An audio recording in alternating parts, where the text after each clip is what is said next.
Hai good people, saya Taranggono Kipuru Sadu sebagai pemateri pada kesempatan kali ini. Eh, Pada pertemuan kali ini kita akan membahas mengenai 3 topik. Yang pertama adalah social dysfunction, gender dysphoria, dan parapic disorder. Yang pertama sexual dysfunction atau disfungsi seksual. Disfungsi seksual merupakan suatu kondisi yang membuat laki-laki atau perempuan tidak terpuaskan secara seksual.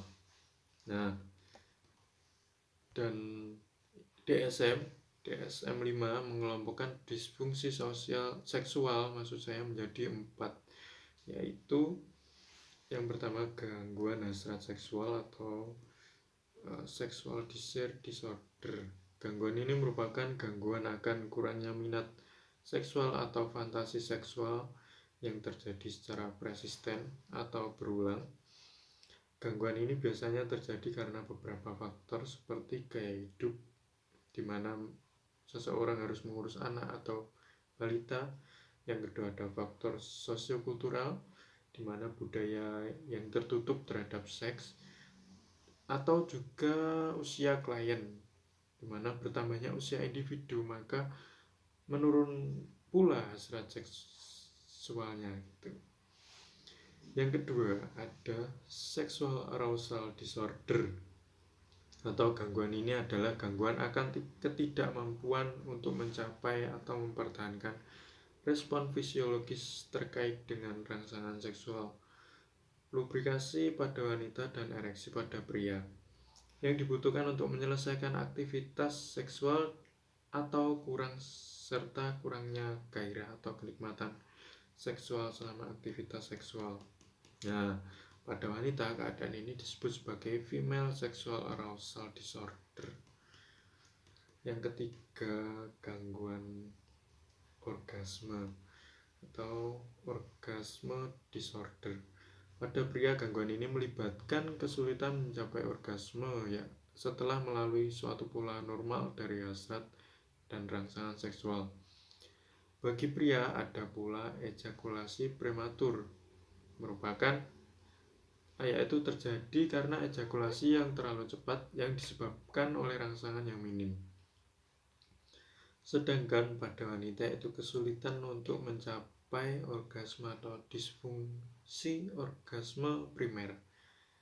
Dan bila pernah mengalami orgasme sebelumnya, namun kemudian kehilangan kapasitas untuk bereaksi pada saat sekarang, itu dinamakan sebagai disfungsi orgasmus sekunder. Yang keempat, gangguan sakit atau nyeri seksual atau sexual pain disorder. Gangguan ini yaitu di mana ada rasa sakit atau nyeri yang berulang pada daerah genital, yang mana rasa sakit ini tidak memungkinkan untuk melanjutkan hubungan seksual atau bahkan untuk melakukannya. Pada wanita hal ini ada yang disebut sebagai dispareunia, nyeri saat hubungan seksual, dan juga vaginismus atau kekejangan tidak terkontrol pada otot introitus dan vagina yang membuat penetrasi penis nyeri. Yang selanjutnya kita akan membahas mengenai simptom atau gejala disfungsi seksual. Gejala disfungsi seksual yang muncul pada penderitanya ini beda-beda ya, tergantung jenisnya tadi. Selain itu, laki-laki dan perempuan ini memiliki gejala yang berbeda pula. Nah, berikut adalah gejala disfungsi seksual pada perempuan. Yang pertama, hilangnya atau turunnya hasrat seksual. Nah, disfungsi seksual jenis ini merupakan yang paling umum diderita perempuan. Disfungsi seksual ini ditandai dengan hilangnya hasrat atau keinginan untuk berhubungan seksual. Yang kedua, gangguan rangsangan seksual, di mana penderita disfungsi seksual jenis ini masih memiliki hasrat untuk berhubungan seksual, namun Penderitanya sulit untuk terangsang atau mempertahankan rangsangan selama hubungan seksual. Yang ketiga, muncul rasa nyeri. Penderita akan merasakan nyeri saat melakukan hubungan seksual. Kondisi ini dapat disebabkan berbagai hal ya, seperti vaginismus tadi, vagina kering, serta otot vagina yang kaku.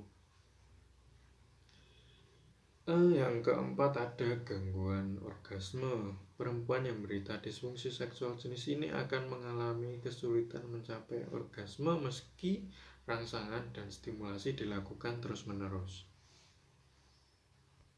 Selanjutnya, ya, seperti pada perempuan, gejala disfungsi seksual pada laki-laki juga berbeda-beda sesuai dengan jenisnya tadi. Gejala disfungsi seksual pada laki-laki, yang pertama, hilangnya hasrat seksual. Laki-laki yang menderita disfungsi seksual jenis ini merasakan kehilangan akan turunnya hasrat untuk berhubungan seksual. Yang kedua, disfungsi ereksi, di mana disfungsi ereksi atau impotensi akan mengakibatkan laki-laki sulit untuk menjaga penisnya tetap ereksi saat berhubungan seksual. Yang ketiga, ada gangguan ejakulasi.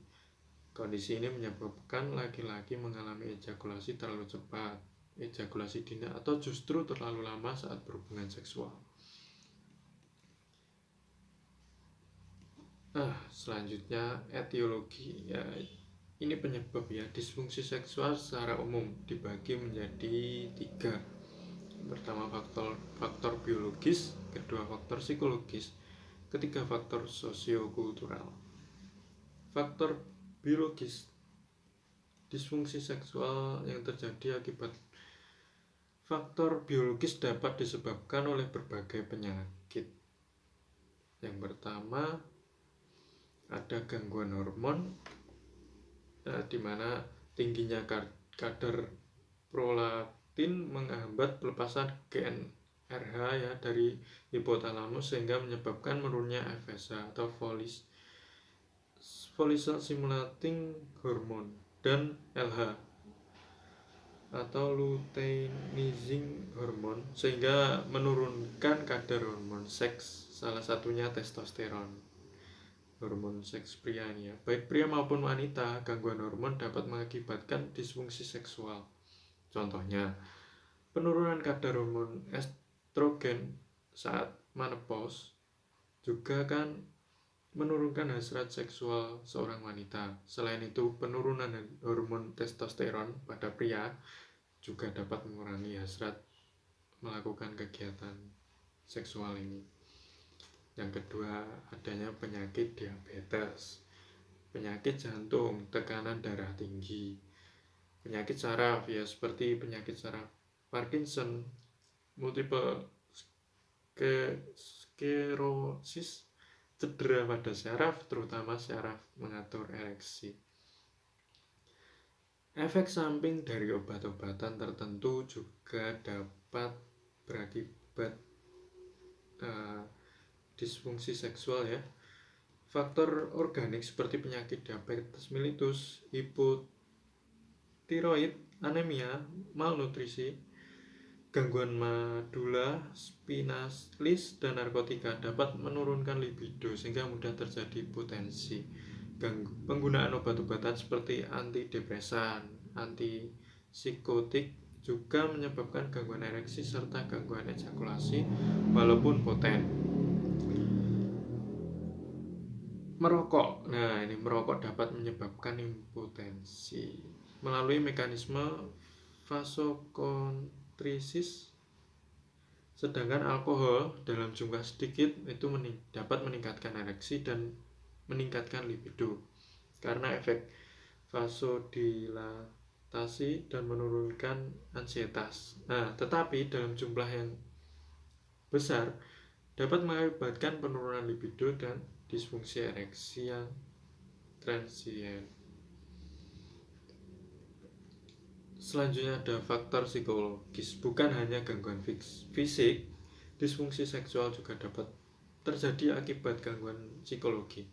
Faktor psikologi yang dapat menimbulkan disfungsi seksual utamanya adalah stres, kecemasan, kekhawatiran berlebihan akan performa seksualnya. Masalah dalam hubungan atau pernikahan itu juga bisa depresi, perasaan bersalah, trauma masa lalu, termasuk pelecehan seksual. Nah, kecemasan performa akan takut gagal sebagai berkontribusi pada hendaya atau impairment atau apa ya istilahnya, gangguan rangsangan seksual.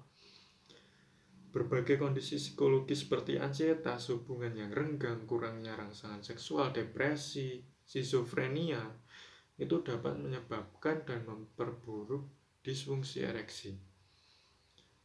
Pengalaman menyakitkan dan traumatik sebelumnya memiliki efek penting pada berbagai aspek minat dan keterangsangan seksual.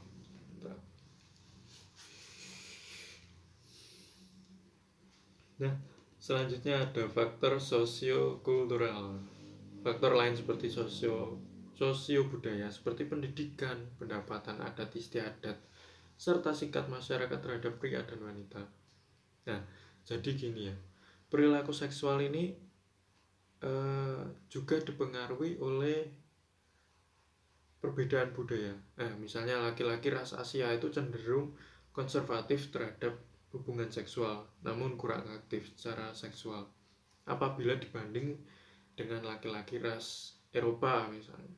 Faktor budaya atau agama, misalnya larangan terkait larangan aktivitas atau kesenangan seksual, sikap terhadap seksualitas itu juga berpengaruh terhadap disfungsi seksual. Nah, ini intervensi penanganan secara intervensi yang pertama adalah pengobatan untuk mengatasi gangguan hormon. Nah, bagi wanita dengan kadar estrogen rendah tetapi pengganti hormon estrogen dapat diberikan guna membantu elastisitas vagina dengan meningkatkan aliran darah dan pelumas pada vagina. Tetapi terapi ini dapat diberikan dalam bentuk cincin vagina, krim, atau tablet. Sedangkan bagi pria dengan kadar testosteron rendah, dokter dapat memberi terapi hormon testosteron untuk meningkatkan kadar testosteron dalam tubuh. Yang kedua, pengobatan untuk menangani masalah fisik. Pengobatan untuk menangani disfungsi seksual akibat suatu penyakit adalah dengan mengobati penyakit yang mendasarinya. Misalnya tadi ya penderita diabetes akan diberikan metformin atau insulin untuk mengontrol kadar gula dalam darah. Dan juga perubahan gaya hidup ini yang penting, ini juga bisa diterapkan sebagai prevensi, di mana hidup yang sehat untuk mengatasi disfungsi seksual juga perlu diterapkan pola hidup yang sehat seperti berolahraga secara rutin, berhenti merokok atau tidak merokok, atau minum alkohol juga. Tidak meminum alkohol maksud saya. Kegiatan ini dapat membantu meningkatkan kualitas aktivitas seksual. Selanjutnya ada psikoterapi. Ini sebagai bentuk intervensi psikologis. Terapi psikologi dilakukan oleh psikolog atau psikiater untuk membantu seseorang mengatasi gangguan psikologi yang menyebabkan disfungsi seksual. Contohnya adalah seperti hipnoterapi misalnya, untuk mengatasi kecemasan, rasa takut, perasaan bersalah yang berdampak pada fungsi seksual bagi penderitanya. Selanjutnya, nah yang kedua kita akan membahas mengenai gender dysphoria. Apa itu gender dysphoria? Nah, menurut Diagnostic Statistical Manual of Mental Disorder atau DSM-5, gender dysphoria adalah kondisi yang muncul ketika seseorang mengalami ketidaknyamanan karena merasa jenis kelamin biologis dengan identitas gendernya ini tidak sesuai. Nah, dan menurut DSM-5, ketidaksesuaian yang mencolok antara gender ini diekspresikan maksud saya dialami minimal selama 6 bulan. Nah, ini beda ya antara jenis kelamin dan gender. Kalau jenis kelamin kan secara biologis antara laki-laki dan perempuan. Yang cangkupannya perihal karakter dasar fisik dan fungsi manusia. Nah, ini mulai dari kromosom, kadar hormon dan bentuk organ reproduksi beda. Namun, gender merupakan sifat dan perilakunya yang dilekatkan pada laki-laki dan perempuan yang dibentuk secara sosial maupun budaya. Kita dalami lebih lanjutnya. Ini berikut merupakan gejala awal gender dysphoria biasa muncul sejak pengidapan masih kecil. Bahkan di usia 2-3 tahun, contoh kecilnya pengidap gender dysphoria ini menolak mainan yang biasanya digemari oleh gendernya. Misalnya saya dulu juga pernah punya teman dimana ketika dia laki-laki ini ya, tapi dia menolak atau tidak menginginkan bermain dengan teman-teman sesamanya, biasanya bermain bola atau bermain yang fisik gitu, tetapi dia memilih untuk bergerombol dengan perempuan. Dia biasa bermain Barbie gitu-gitu ya. Atau misalnya juga ketika dia bermain apa istilahnya, peran-peranan gitu ya, dia memilih untuk berperan sebagai seorang ibu gitu. Nah, berikut ini adalah gejala gender dysphoria pada anak-anak. Yang pertama, secara konsisten merasa dirinya adalah perempuan meski memiliki jenis kelamin laki-laki atau sebaliknya. Menolak mainan atau pakaian yang tidak sesuai dengan identitas gendernya. Jadi, misalnya laki-laki dia lebih tertarik memakai rok gitu misalnya ketika masih kecil. Jadi gejalanya seperti itu. Menolak mainan atau pakaian yang tidak sesuai. Menolak cara buang air kecil ini ya, sesuai dengan jenis kelaminnya. Nah, misalnya pria dengan gender dysphoria memilih untuk buang air kecil dalam keadaan jongkok atau duduk. Membahas tentang keinginan untuk menjadi operasi ganti kelamin, merasa stres dengan perubahan tubuhnya saat mengalami pubertas. Dan pada selanjutnya ini gejala pada orang dewasa atau remaja. Yang pertama, merasa jenis kelamin biologis tidak selaras dengan identitas gendernya. Tidak menyukai alat kelamin yang dimiliki, sehingga menolak untuk mandi, ganti baju, berhubungan seksual gitu. Memiliki keinginan untuk menghilangkan alat kelamin dan ciri biologisnya. Selanjutnya etiologi. Ini ada 3 juga. Yang pertama faktor biologis, faktor psikologis, dan sosiokultural. Menurut National Health Service, gender dysphoria bisa disebabkan oleh beberapa kondisi medis yang langka, seperti yang pertama, hiperplasia adrenal kongenital, atau kondisi ini terjadi jika kadar hormon pria di dalam janin perempuan terlalu tinggi. Saat terlahir, sang anak mungkin merasa dirinya adalah laki-laki dan bukan perempuan. Yang kedua ada intersex. Kondisi ini terjadi jika bayi memiliki perbedaan antara alat kelamin eksternal dan alat kelamin internal, testis dan ovarium. Kondisi ini disebut juga dengan istilah hermafrodit. Yang ketiga, sindrom ketidakpekaan androgen. Saat kondisi ini terjadi, gender dysphoria berpotensi muncul akibat hormon yang tidak bekerja secara baik di dalam rahim saat sang bayi masih dalam kandungan ibunya. Selanjutnya ada hormon tambahan, di mana hormon tambahan dalam sistem ibu akibat mengonsumsi obat-obatan tertentu saat mengandungnya juga bisa menjadi salah satu penyebab gender dysphoria. Selanjutnya ada faktor psikologis. Kalian masih ingat kan tentang anima dan animus? dari Carl Rogers, iya, atau Carl Jung ya, saya kok lupa. Anima dan animus, di mana anima merupakan archetype sifat kewanitaan atau feminim pada laki-laki, sisi kewanitaan yang hadir dalam alam bawah sadar kolektif pria. Nah, sedangkan animus adalah archetype sifat kelaki-lakian maskulin pada perempuan.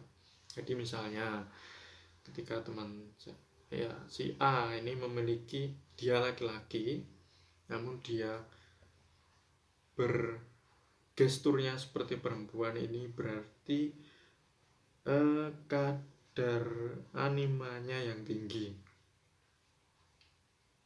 Nah, sedangkan perempuan ketika dia suka dengan sepak bola misalnya, atau hal-hal yang fisik berkaitan dengan laki-laki, karakteristik laki-laki itu berarti animusnya yang tinggi, seperti itu menurut psikologi. Karena yang selanjutnya ada faktor sosiokultural.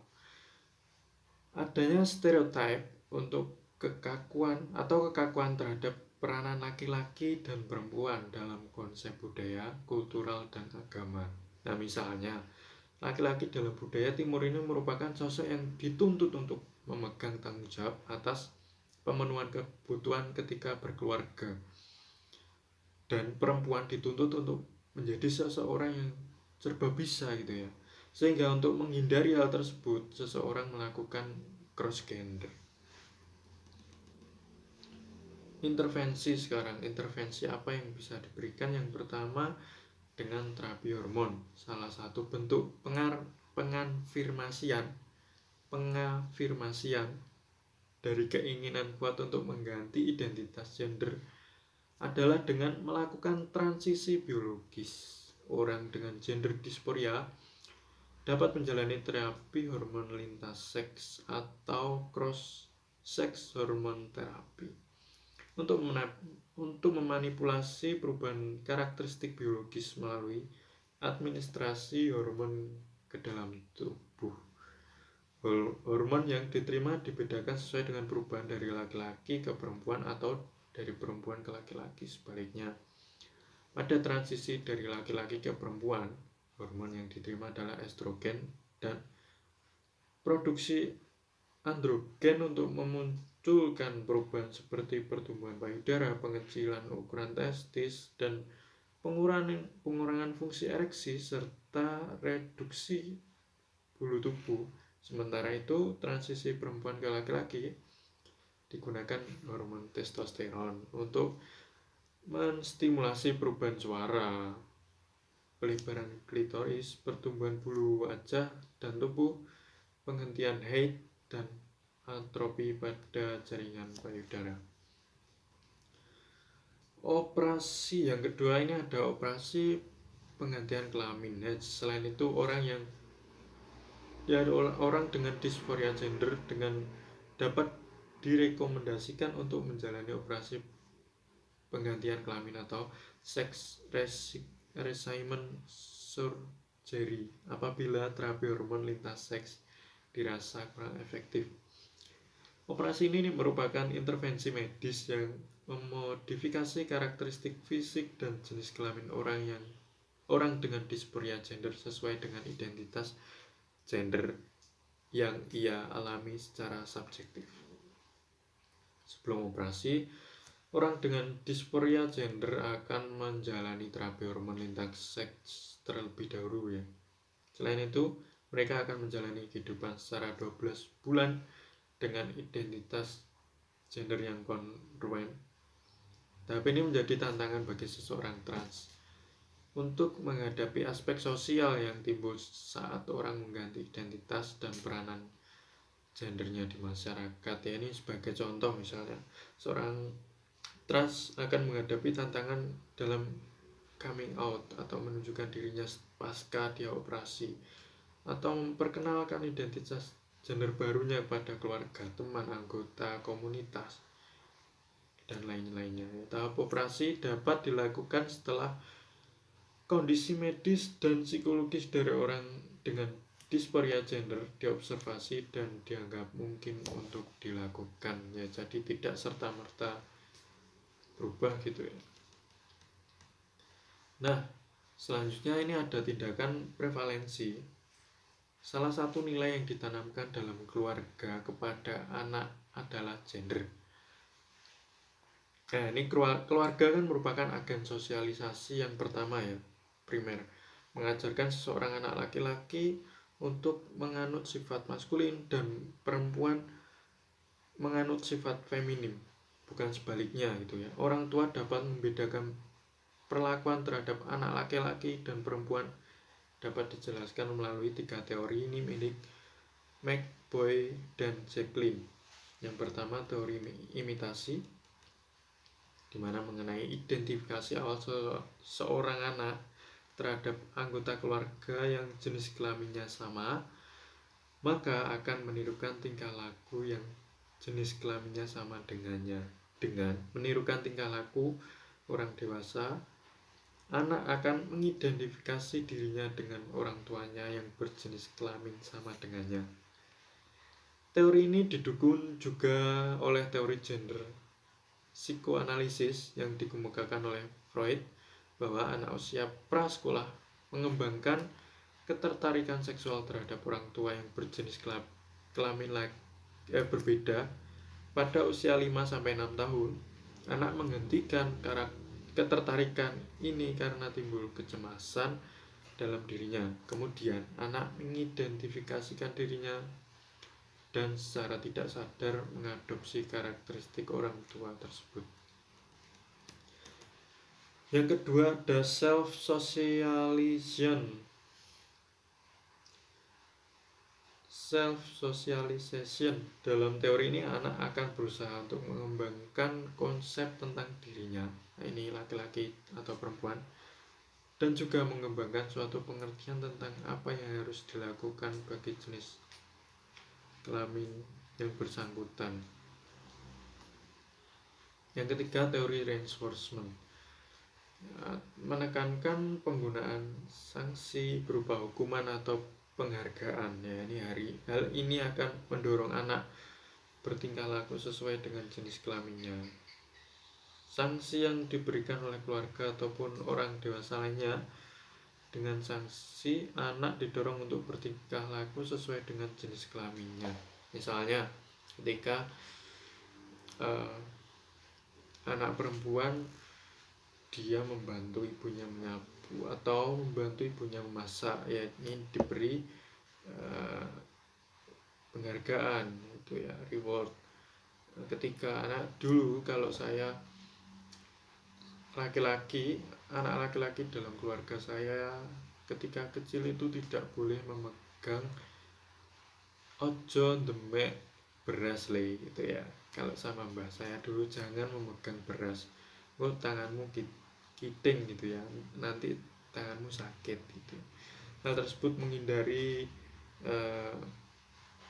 seperti ini tadi ya, untuk menghindari perilaku-perilaku atau untuk menyesuaikan sesuai dengan jenis kelaminnya.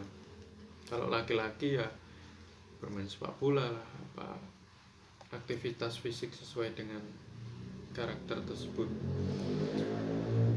Selanjutnya ada ini paraphilic disorder. Agak menarik ini. Parafilia adalah kelainan seksual yang menyebabkan penderita mengalami ketertarikan seksual selain pada stimulasi genital.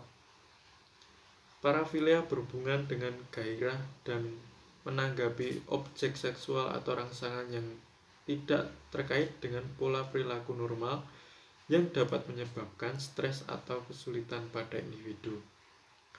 Bahkan dalam pencapaian kepuasannya, ini dapat menimbulkan resiko bahaya bagi diri sendiri maupun orang lain.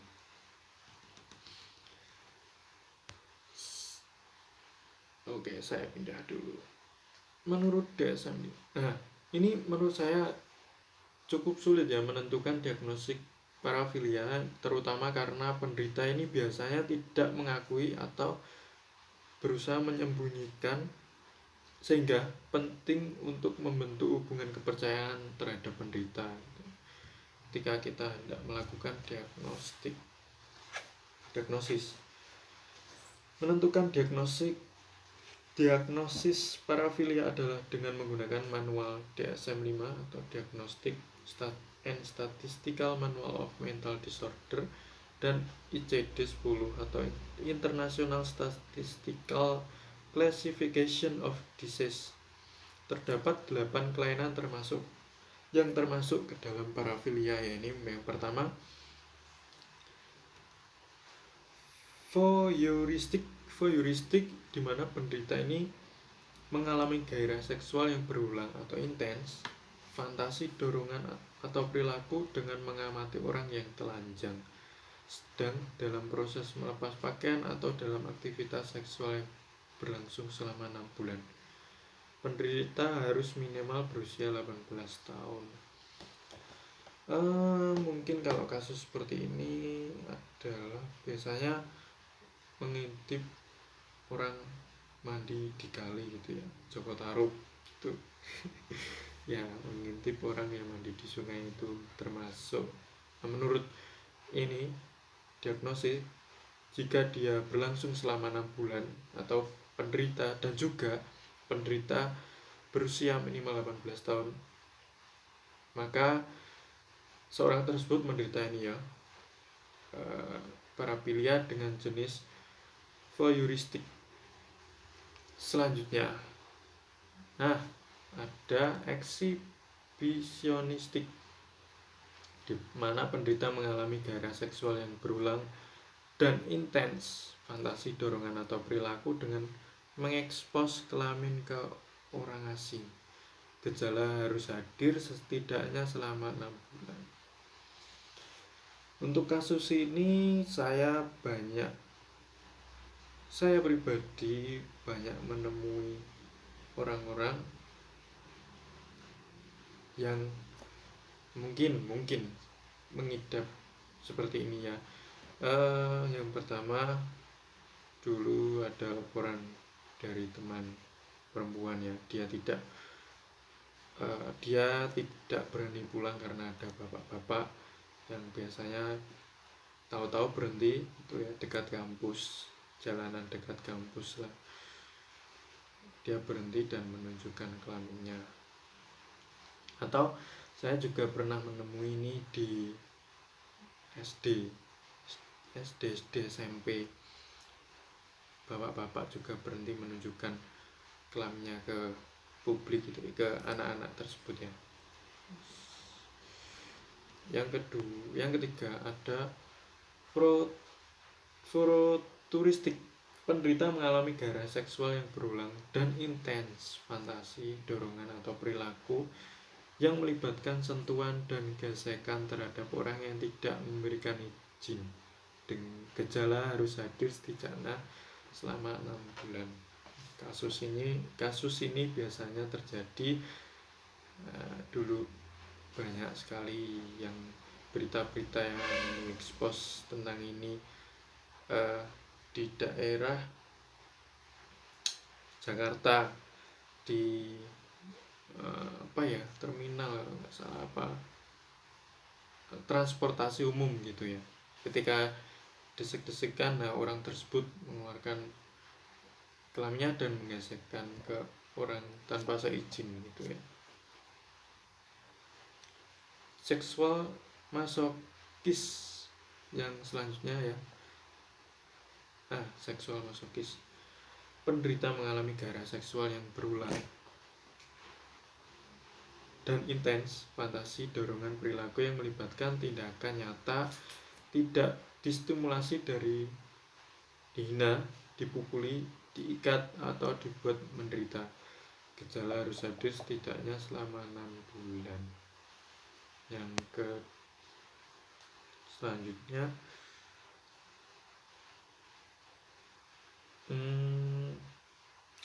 mungkin contoh yang ini dulu aja.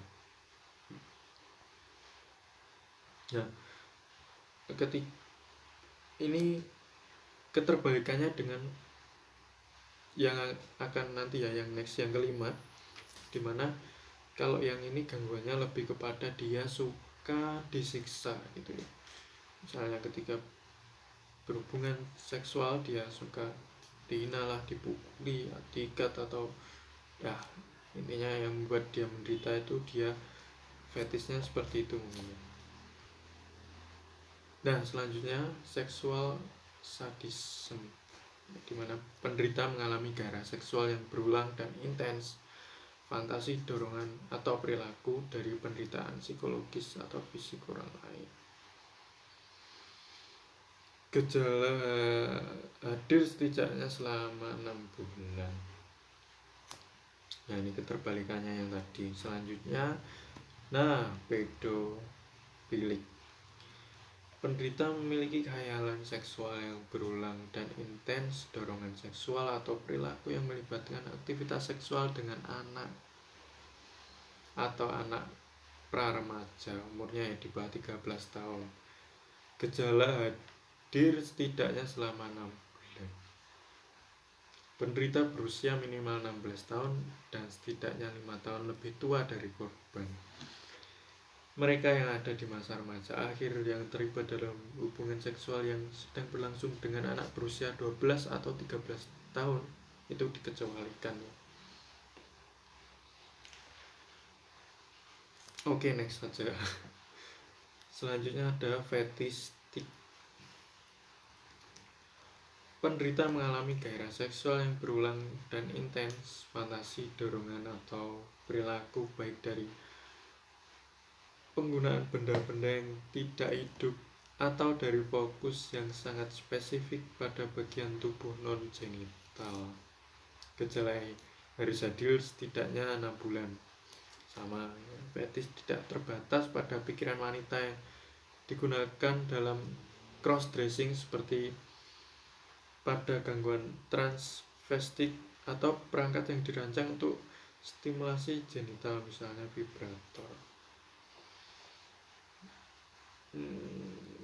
Bentar. Oh ya, oke. Kalau dulu itu ada fetis, nah viral ya, pernah berita dulu tentang kain jarit. Nah sekarang ini tadi ya trending di Twitter itu fetis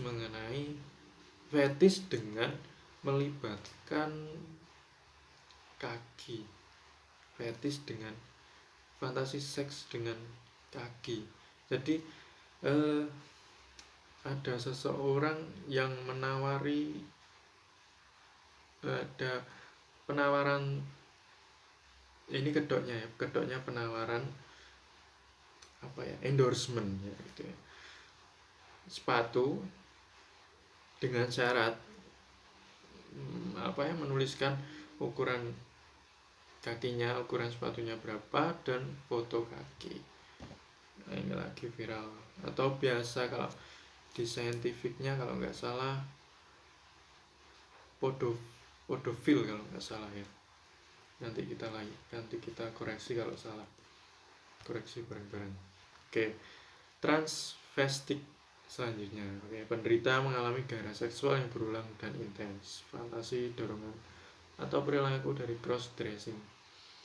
Gejala harus hadir setidaknya selama 6 bulan. Sama. Next. Nah, ini gejala parafilia.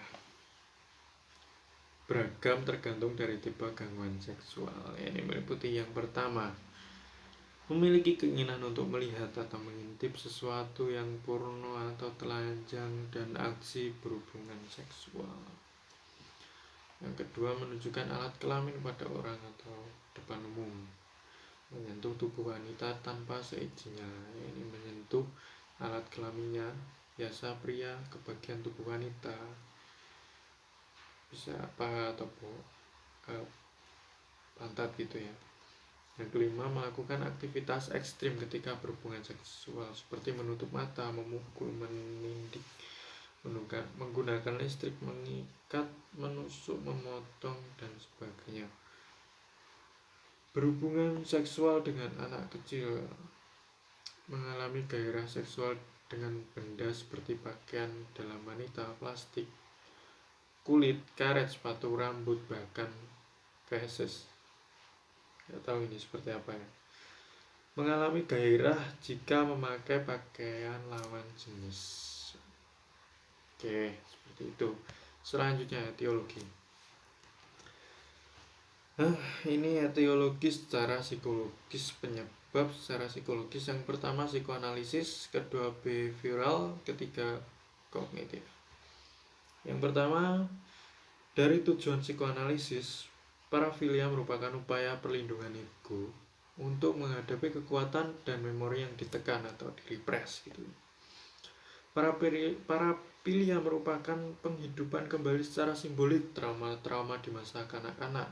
Nah ini maksudnya penyimpangan yang dilakukan saat ini merupakan gambaran dari apa yang ia sendiri telah alami gitu ya. Tujuannya adalah sebagai pembalasan dendam kepada orang dewasa yang telah mengkhianatinya ketika ia masih anak-anak.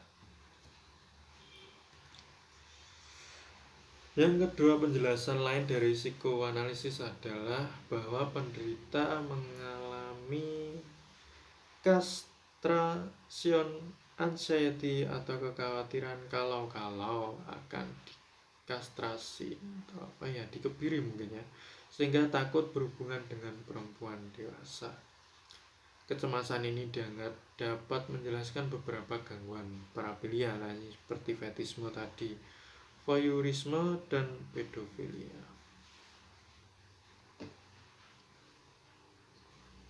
Selanjutnya ini pendekatan behavioral psychology. Nah ini berdasarkan pendekatan behavior ada yang dinamakan dengan hipotesis pemasang orgasme atau orgasm conditioning hipotesis. Tanpa disengaja atau disadari, mereka menghubungkan rangsangan atau ketergugaan seksual seksual dengan objek-objek yang tidak lazim. Contohnya saja ya, ini misalnya seorang melakukan masturbasi di depan gambar perempuan yang menggunakan sepatu boot gitu ya misalnya. Nah, masturbasi tersebut berujung pada kepuasan seksual. Nah, jika dilakukan berulang-ulang, kenikmatan seksual akan terpasangkan dengan sepatu boot. Sepatu boot pun dapat menjadi sepatu boot pun dapat menjadi objek yang kemudian membangkitkan gairah seksual seperti itu secara etiologis behavioral. Nah, ada lagi yang dinamakan dengan victim abuser cycle atau rantai kekerasan. Pengalaman masa kanak-kanak sebagai korban pedofilia. Nah, ditenggaris sebagai penyebab utama seorang menjadi pedofil. Nah, ini mekanismenya dapat terjadi dengan observational learning, yakni belajar dengan mengamati. Ketika melihat bahwa perilaku mendapatkan kepuasan seksual dari tindakannya, mereka pun belajar bahwa kepuasan seksual dapat diperoleh dari anak-anak. Rantai kekerasan ini dapat dijelaskan pula dari akibatnya. Salah satunya dampak dialami anak akibat pelecehan atau kekerasan seksual adalah mengalami rasa rendah diri gitu ya. Nah, ini kan sebenarnya dampaknya jauh lebih kompleks daripada ini. Ada kekacauan, kegelisahan dalam diri korban pelecehan seksual pada anak-anak yang akan menghambat perkembangan psikososial mereka kelak. Secara lebih sederhana, ini dapat dikatakan bahwa mereka mengalami rendah diri dan cenderung menutup diri. Akibatnya, mereka kurang memiliki keterampilan untuk membina hubungan dengan rekan sebaya. Hal ini akan membuat mereka merasa lebih rendah diri lagi. Dalam kondisi ini, tidak ada yang lebih nyaman selain berinteraksi dengan anak-anak. Kembali lagi seperti dulu yang pernah dialami ya, yang mudah didekati tanpa melakukan perlawanan sebagaimana dahulu yang telah mereka alami sendiri sebagai korban. Menguasai anak, mengancam, memanipulasinya merupakan suntikan bagi harga diri para pedofil. hubungan yang tidak baik yang penuh kemarahan, kebencian, agresivitas, tidak harus fisik ya, bisa jadi verbal, dapat mengembangkan sikap dan perilaku negatif anak serta ketidakkemampuan berempati. Nah, ini yang menyebabkan kelak ia tidak pedulikan dampak perubahan para korban. Selanjutnya kita beralih ke teori penjelasan psikologi kognitif gitu ya. Secara kognitif, tampaknya para pelaku penyimpangan seksual mengalami distorsi kognitif, punya pikiran atau ide-ide yang mengganggu, pemaknaan yang terganggu akan sesuatu hal itu ya. Mereka melakukan voyeurisme, bisa jadi akan mengatakan bahwa perempuanlah yang sengaja membuat celah pada pintu atau jendela-jendela karena ia ingin diintip gitu. Ini alasan-alasannya. Misalnya lagi seorang eksibisionis akan melakukan meminimalisasi konsekuensi seperti ya bagaimana bisa saya dibilang melukainya, saya bahkan tidak menyentuhnya gitu ya. Yang melakukan pembenaran juga tidak sedikit.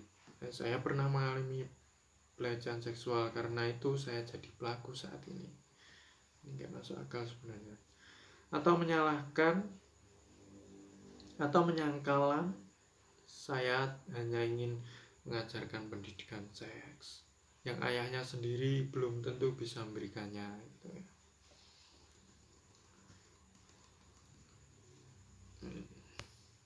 Perlu diwaspadai. Nah, ini selanjutnya intervensi.